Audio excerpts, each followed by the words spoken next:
Hello, hello. We're continuing our tour through 2017 media. Now we're taking a look at my favorite albums of 2017. This is something else that I used to do on my blog, but I've kind of figured like, hey, why not make a video about it, get more attention probably, and take a lot less time. This year, I didn't really listen to much music though. Like, I was even debating whether or not I would even make this list in the first place.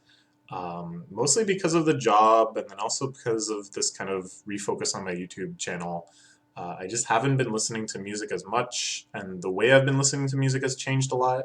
Like before, I would devote a lot of time to just finding new albums, and that seemed interesting, and doing nothing but just sitting there and listening to them. Whereas now, music is much more of a like accompanying some other task, something I put on in the background, something I just kind of like pick out quickly and without like a lot of deliberation. Um, so kind of the music I focused on this year changed too from things. Well, I don't know. We'll get into it. We'll get into why I chose what I chose throughout the list, but it just kind of it feels like this isn't really that comprehensive of a list. In that there's a lot of big, popular, acclaimed albums that came out this year that I just did not listen to. Just because I didn't get the chance and I wasn't in the right mood when I did get the chances. Whereas, like for anime lists and for my album lists in the past, I kind of felt like I knew what was up. Like I had a good. Of course, you can never listen to everything, but I felt like I had listened enough that I could make a list that actually kind of meant something beyond these are some albums that I happen to listen to and happen to like. But I mean, whatever. If this ends up just being that, if it's just some albums I like this year, that's fine. I'm still happy to do it, and I hope that maybe some people can find some recommendations, but it bugs me. It does bug me. I just feel a little out of touch. Like only a few days ago did I start listening to Cupcake. That's completely unacceptable. Why would it take me so long to find out about an amazing artist like that? I just kind of feel a little out of the loop, and it's distressing. And I don't know, like I don't know if I should somehow change my lifestyle to be able to listen to more music and keep up with it, or if it's just something I got to get over and kind of let go to some extent for at least this phase of my life. But it sucks. It sucks. It's probably one of my least favorite things about having a job. But whatever, whatever. I still am excited to talk about the albums I did listen to. There were a lot of great albums that came out this year that I really did enjoy and that I did find the time to invest myself into. And being able to share media experiences with with other people through this channel and through my blog when I get the chance to do that is such a great feeling. And I would love to talk about music more on this channel. It's not something I have had a chance to do too often. Anyways, the first album that we're going to talk about is Neo Wax Bloom by Igloo Ghost. Igloo Ghost is this Scottish electronic artist who got recently signed to Warp Records, one of the legendary electronic record labels for decades now. This is his debut CD with Warp, and it's pretty fantastic. His music is this like hyper dense, super high BPM, kind of future bassy, wonky type stuff with a lot of kind of childlike samples and really kind of out of context type samples, but then also really tight, precise, fast drum work. And there's this wonderful sense of like accumulating complexity and speed and almost like mastery of this game he's kind of playing throughout the album. That you can kind of see in the evolution of some motifs and stuff.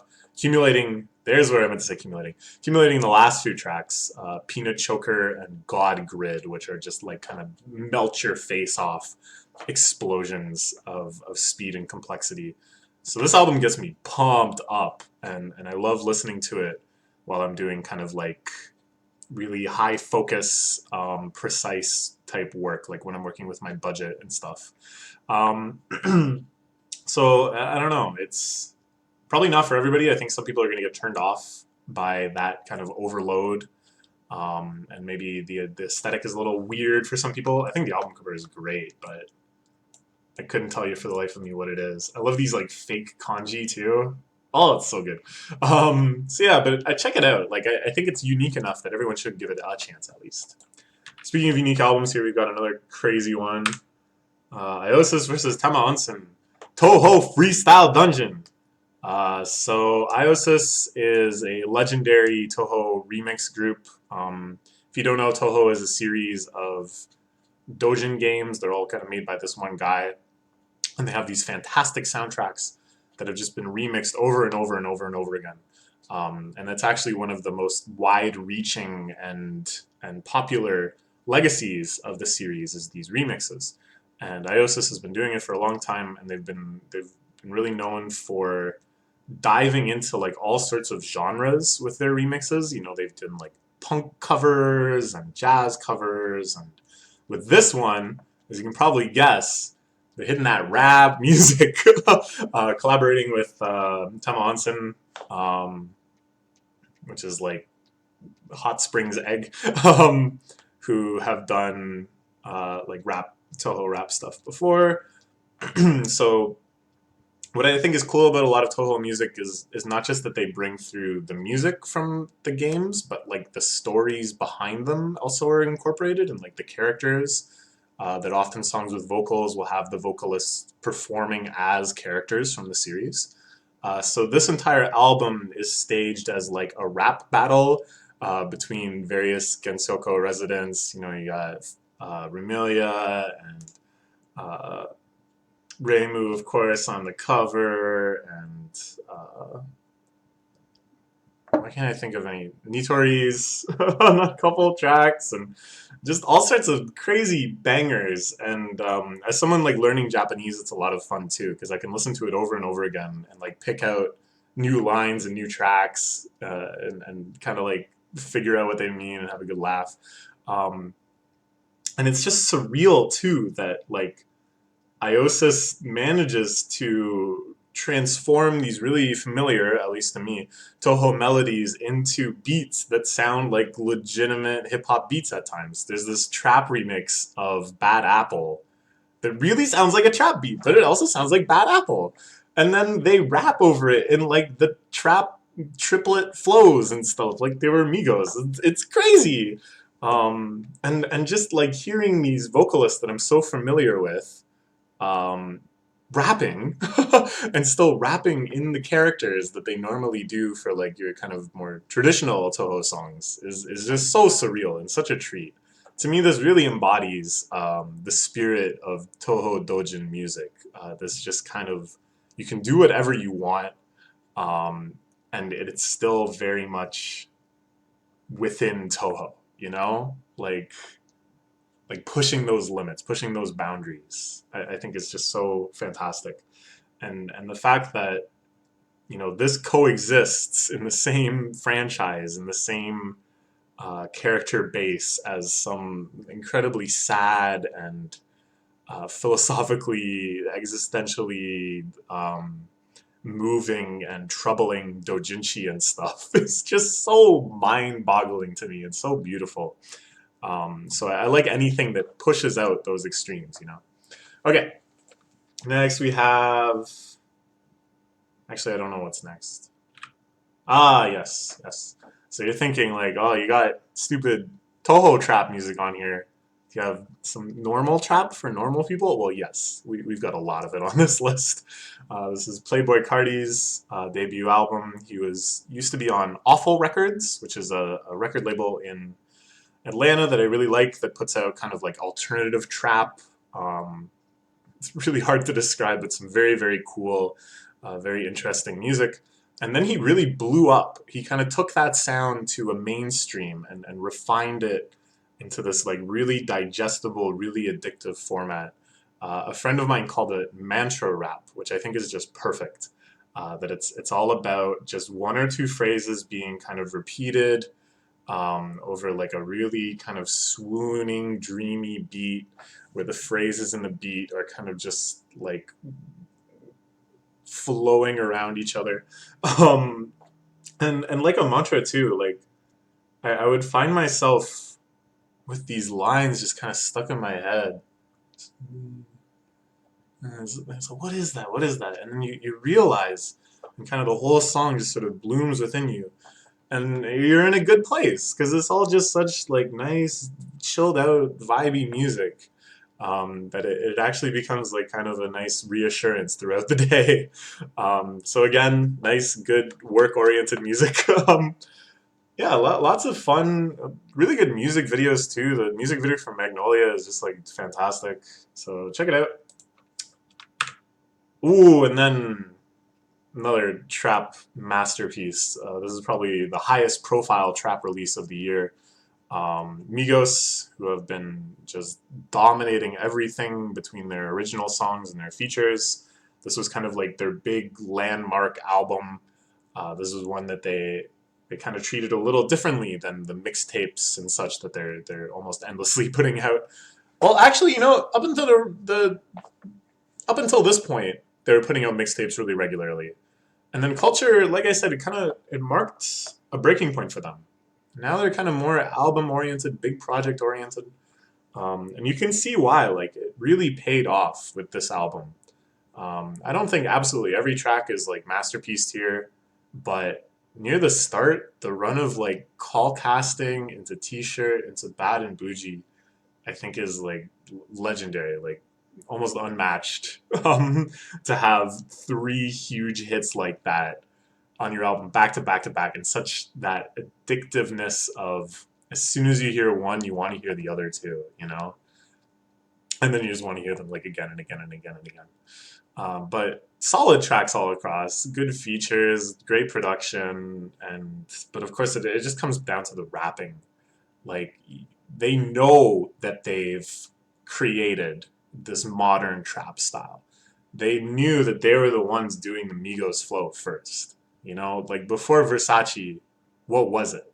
Um, but that's only motivated them and fueled them up and realized like, okay, we invented the dab, we invented rapping like this. We got to invent some more things. Like that's what's expected of us now.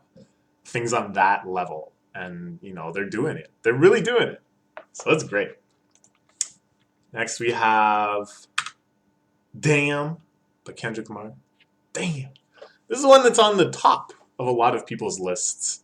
So I almost feel more like I have to justify why I'm putting it this low and talk about things I didn't like about it, rather than praise it and talk about why it's on this list in the first place, which is just absurd. This is of course a fantastic album.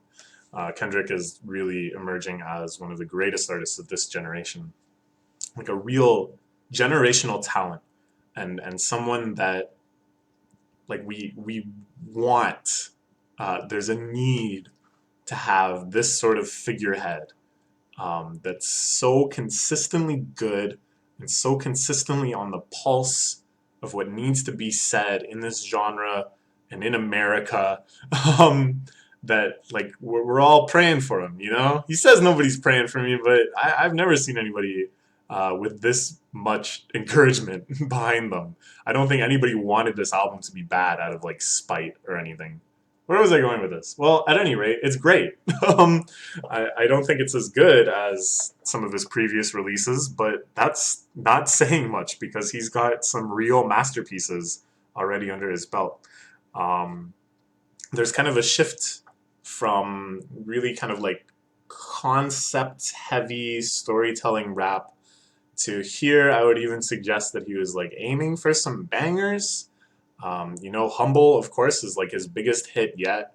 And you can see why. Like, it's a very catchy, digestible song with like a lot of repetition and not so much his characteristic, like, here's my life story in 16 bars type of flow. On other tracks, though, we get some more of that. I think the closing track, especially, where it's almost like his origin story, I think is mind blowing and one of those amazing coincidences. I'm not gonna quote unquote spoil it for you if you haven't heard it, but it's a coincidence so amazing that it's you would think that it was fictional. You wouldn't be able to write a story that good.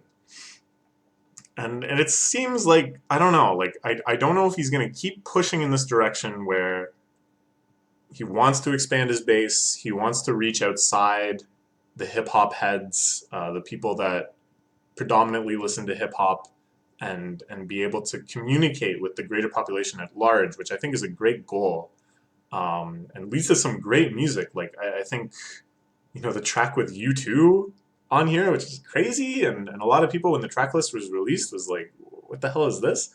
But I think it's a great track. That's one of my favorite tracks on there. And the track with Rihanna too. I mean, like Rihanna is a real one. Don't get me wrong. Like everyone would love to work with Rihanna, but she has that pop influence, right? She has the name recognition, like in the same way that Rihanna is still getting suburban white teenage girls to listen to Eminem. Now she's maybe getting them to listen to Kendrick, and the song they did together, "Loyalty," is like my favorite on the album. It's a banger in every way, shape, and form. Um, so the fact that he's kind of combining that, and then with some of the other tracks, he's getting more deep. He's getting more into his personal experience and really revealing himself. Is this like an attempt to make a more mainstream digestible version of himself, like acknowledging that, like stuff like "To Pimp a Butterfly" maybe a little too heady for the random listener. I don't know. I don't know. At any rate, it'll be really interesting to see where he goes from here. But I am very confident that whatever direction he goes, it's going to be good music. Like I just think he's incapable of making bad music at this point, as crazy as that sounds. Okay. For the anime ones, I don't know. I guess I'll stop here too, and we'll make it this a three-parter. Yeah, why not? Okay. See you in part two.